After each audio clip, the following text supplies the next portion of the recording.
cenário diferente, inclusive quero ouvir você sobre isso, mas eu quero te fazer uma outra pergunta também, porque diante de perigos iminentes, as pessoas se sentem desesperançadas, né? E a gente tem visto o avanço do comunoglobalismo no mundo inteiro, né? A pressão está cada vez maior. As pessoas estão mais atentas e por isso estão notando, ou eles estão realmente perdendo qualquer senso de discrição e estão cada vez mais escancarados? As três coisas, ainda que você tenha falado só duas. Com certeza, o povo brasileiro está muito mais desperto. E quando você está desperto, você acessa um número maior de informações e bate, logicamente, muito mais preocupação. Na verdade, mais do que o comunismo, o social-comunismo que está aí, o bolivarianismo, o que me preocupa é que essa nova esquerda vem respaldada pelo narcotráfico. Entendeu? Esse é, no meu modo de ver, o grande diferencial. Nós temos uma esquerda hoje totalmente ligada, controlada, financiada e identificada com o crime organizado e com o narcotráfico. Observem que é a partir do narco que a esquerda se consolida. Então, mais do que o comunismo em si, o que o comunismo tem usado é as drogas para destruir a sociedade. Observe que lá no México, que é um país dominado pelas drogas, e o AMLO, López Obrador, ele é protegido do narcotráfico de lá. O López Obrador, inclusive, devolveu o avião da DEA, que é o Departamento Norte-Americano de Combate às Drogas, porque ele não quer mais isso. Então, se você olhar claramente que todos esses fatores vêm por trás do narcotráfico, El Pollo Carvajal fez uma série de denúncias, que aquele esquema que ele denunciou lá no começo, que ele denunciou, que envolve Lula, que envolve Petro, ele continua mais ativo do que nunca. É o dinheiro do narco que está movendo a esquerda. A esquerda na América Latina é movida pelo narco. Por isso que ela se expande. Observe que a Colômbia sempre foi um país, é a terra do Pablo Escobar. Entendeu? Observem bem. A Venezuela é um narco-estado. Só para você ter uma ideia, o Evo Morales pediu que o Luiz Arce, que é o presidente, que é um palhaço que é o presidente da Bolívia, que ele demitisse o ministro da Saúde, porque o ministro da Saúde queria fazer uma campanha contra o consumo de cocaína. E o Evo Morales, que é chefe do narcotráfico, não aceitou. Você vai para o Peru é totalmente ligado aos grupos narco-guerrilheiros do narcotráfico. Hoje mesmo tem uma denúncia lá no Expresso do Peru, colocando que o Pedro Castilho recebeu dinheiro dos terroristas. Então, é o narcoterrorismo que me preocupa mais do que a esquerda. E esse narcoterrorismo, por exemplo, nós vamos ter em breve aqui na América Latina um novo país, que vai ser formado pelos mapuches da Patagônia Argentina e Patagônia Chilena. Eles já têm bandeira, já têm hino, já têm nome, e eles recebem armamentos pesados do narcotráfico e da China. Porque se formar um país novo com os mapuches da Patagônia e da Argentina, eles vão controlar o quê? Canal de Beagle, o acesso à Antártida. Olha como isso é perigoso. Então, eu vejo que mais do que o acesso em si, eu recomendo que as pessoas leiam um livro chamado Cocaína Vermelha. E aí vão entender como a esquerda usa a droga para se infiltrar e destruir a sociedade. Então é importante que as pessoas entendam como se dá a destruição da sociedade. A esquerda, ideologicamente, ela é uma porcaria. Nada se consolida, não existe nenhuma confirmação de viabilidade de nenhum pensamento de esquerda. Aí o que eles usam? Usam as drogas, usam o narco. Então eles vão destruindo por dentro. E uma pessoa viciada, uma pessoa dependente de drogas, é um zumbi humano. Então eles querem transformar a sociedade basicamente em zumbis.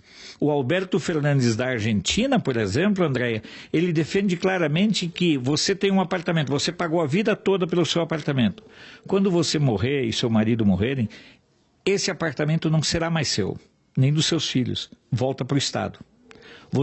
O teu patrimônio será teu enquanto você estiver vivo. O mesmo com as fazendas. Isso é a agenda, no último Fórum Mundial lá de Davos, ficou bem claro. Eles querem que chegue um momento em que você não seja mais dono de nada e que você não se preocupe com mais nada. Que o Estado vai te fornecer tudo. Terminar com o desejo pessoal. Então, Alfredo, você não está preocupado? Claro que estou. Acordo todo dia às 5h30 para trabalhar com a informação. Porque a minha ferramenta para fazer a contraposição a isso é a mesa do JCO.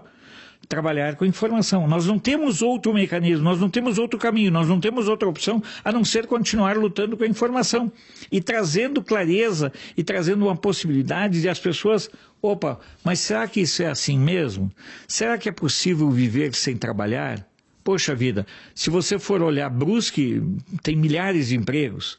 Chapecó, na semana passada, tinha 1000 vagas de emprego abertas. Emprego tem. O problema todo é que eles querem desestimular o trabalho para que a pessoa se ache melhor ganhar 400 ou 500 reais por mês sem trabalhar do que ganhar 2.000 reais por mês, por exemplo, trabalhando. Esse talvez seja o fator de maior destruição interno que a droga e que a esquerda consegue fazer. Alfredo, você estava falando aí desses dois agentes, né? Esquerda e narcotráfico na América Latina, e a gente sabe que é um sonho da esquerda fazer aqui a tal da pátria grande.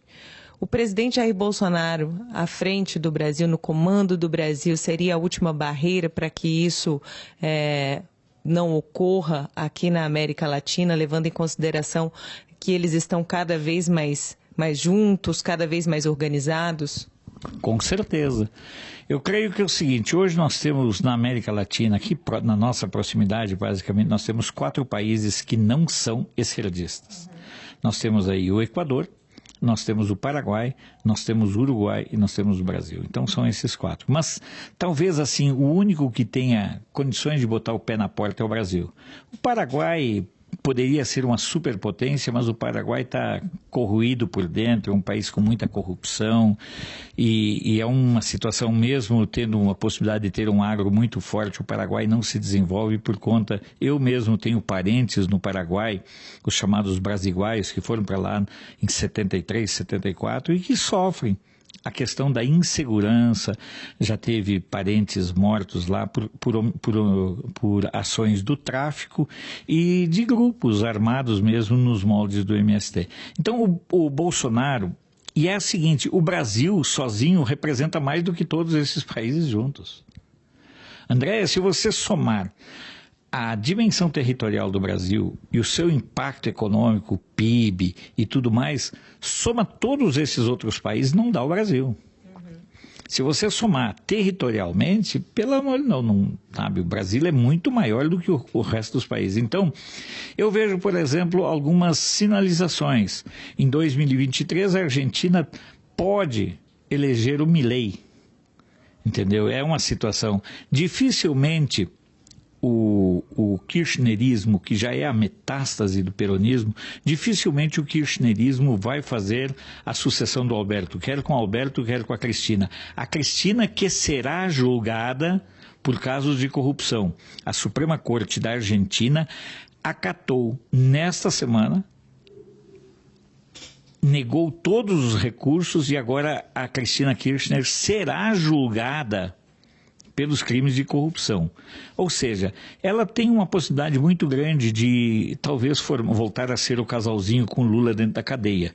Entendeu? Que seria o ideal botar os dois numa cadeia para ver se eles lá dentro ficassem bem. Mas então, é preocupante sim, o Brasil é a única barreira que nós temos. A barreira que o comunismo não consegue vencer é o Brasil. Mas eu refuto, além do Bolsonaro em si, que é um grande líder carismático e tudo, nós temos a ação, eu diria, dos evangélicos, do agro brasileiro, porque eu não vejo alguém do agro ser capaz de defender as ações políticas do Lula. Basta lembrar que no governo do Fernando Henrique Cardoso houve 2.500 invasões de propriedades rurais pelo MST. Durante os 8 anos do Lula, nós tivemos cerca de 2.000 invasões. No governo da Dilma, nos 6 anos, mais de 1.000 invasões. No 2 anos do governo do Temer, nós tivemos algo como 178, 180 invasões. Nos 3 anos e meio do governo do Bolsonaro, nós tivemos 15 invasões. Isso dá uma tranquilidade muito grande para o campo. Porque se você está no campo e você tem a tranquilidade de produzir, já é um fator de ganho. Então, o Brasil é sim a última barreira. Por isso que eles odeiam tanto o Bolsonaro.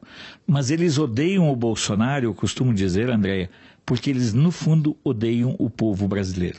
Eles odeiam o Bolsonaro porque é mais fácil odiar um do que odiar a vontade aí de 90, 120, 130 milhões de brasileiros que não querem, que não aceitam a volta da corja, da camarilha, desses que fizeram parte da cleptocracia, que vem a ser o governo de ladrões.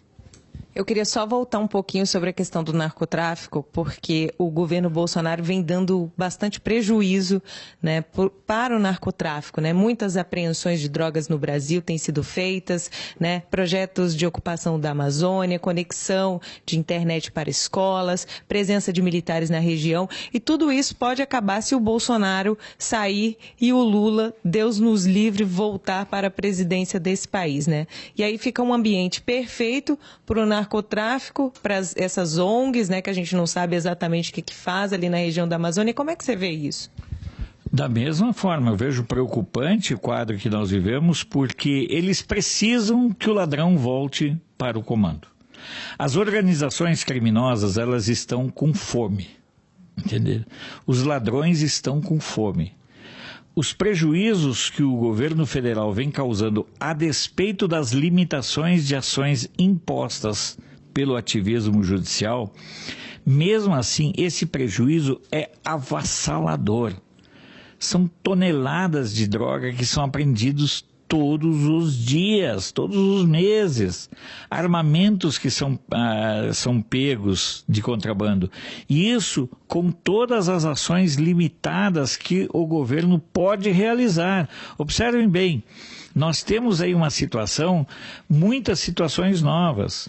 A chegada da parceria com Elon Musk, por exemplo, levando internet para a Amazônia, vai evitar que aconteça algo muito simples. Hoje, as informações de monitoramento da Amazônia chegam antes para o governo chinês do que para o governo brasileiro.